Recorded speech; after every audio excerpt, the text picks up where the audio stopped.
ثم يعرج إليه في يوم كان مقداره 1000 سنة مما تعدون ذلك عالم الغيب والشهادة العزيز الرحيم الذي أحسن كل شيء خلقه وبدأ خلق الإنسان من طين ثم جعل نسله من سلالة من ماء مهين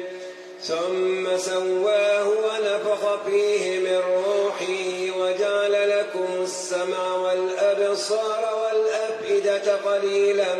ما تشكرون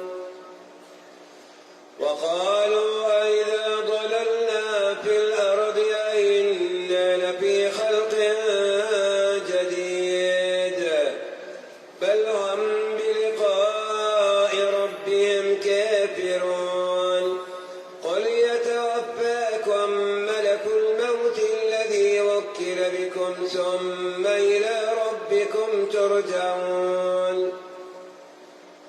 ولو ترى إذ المجرمون ناكسوا رؤوسهم عند ربهم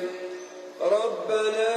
أبصرنا وسمعنا فارجعنا نعمل صالحا إنا موقنون ولو شئنا لآتينا كل نفس هداها ولكن حق القول مني لأملأن جهنم من الجنة والناس أجمعين فذوقوا بما نسيتم لقاء يومكم هذا إنا نسيناكم وذوقوا عذاب الخلد بما كنتم تعملون إنما يؤمن بآياتنا الذين إذا ذكروا بها خروا سجدا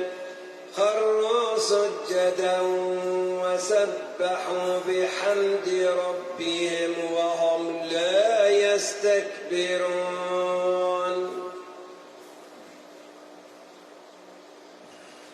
الله أكبر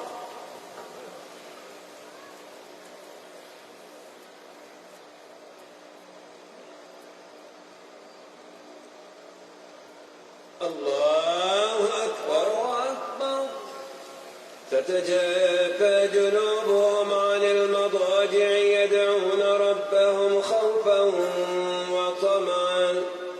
ومما رزقناهم ينفقون محمد يا رب وسلم تسليما